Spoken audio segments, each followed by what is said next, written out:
People hold a sense of entitlement when it comes to their wealth, possessions, and land. How can they be freed from their possessions, possessing them?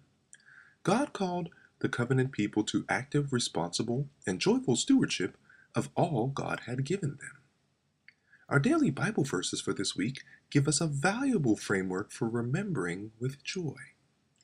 Leviticus 26 provides a portrait of human obedience met with God's agricultural blessing and security. Acts 4 shows us God's grace powerfully at work in the communal sharing of the early church. Galatians 6 speaks of carrying each other's burdens in light of fulfilling the law of Christ. Leviticus 26 frames God's covenant in His presence, blessing, and increase. And so these verses lead us into our context for today. Leviticus is a book filled with laws that govern how the Israelites, and particularly the priest, were to approach God.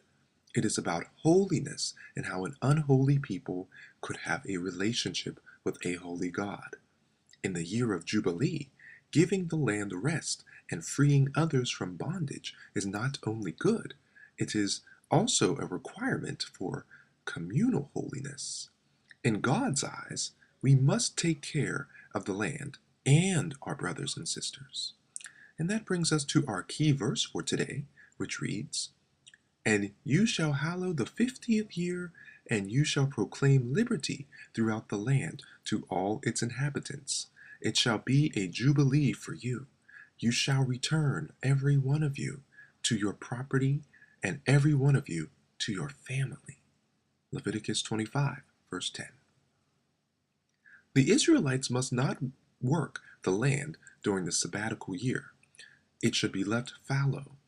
The sabbatical year is built on the concept of rest after 6 days of work, as God did in creation. The will of God by this concept is to free the people from continuous labor so that they could enjoy their new land and His blessing. It also acknowledges God's ownership of the land and boldly demonstrates the people's faith in Him for their food. Israel integrated God in all the aspects of their lives. There was no separation between sacred and secular life as we have today. Besides the spiritual aspects of rest, lying a land fallow also has benefits in it that reduces the quantity of harmful mineral deposits in the soil. This legislation about the land is both good agricultural and ecological practice. This 1-year period allows the land to replenish its nutrients and be more fertile for the other 6 years to come. These verses are a reminder that God has provided everything necessary for us. Our task is not to slave and grind constantly in order to live. Many of our endeavors are driven by selfish ambition and greed. God provides for all of His creatures and children, and we are to enjoy and remember that He, not we, sustains life.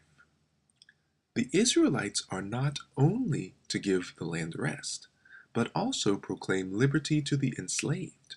After 7 Sabbaths of years, or 49 years, they were to blow the trumpet on the Day of Atonement and signal an emancipation of all slaves and the return of property taken as payment for debt. No record of biblical history indicates that the Israelites actually practiced the year of Jubilee. In fact, the prophet Jeremiah says that punishment from God came to Israel because they failed to give the land rest. Here's our lesson. Life is not about hoarding and accumulating goods for our own personal gain. What can we do to share God's sufficiency with everyone? This can be championed through fighting for equitable and ethical business practices and legislation. It can also be championed in our own lives by distributing our abundance to the poor and destitute. God's design for us all is wholeness and holiness. Thank you so much for listening and subscribing to iLights. Heavenly Father, fill our hearts with what we truly desire, for who we truly seek is you.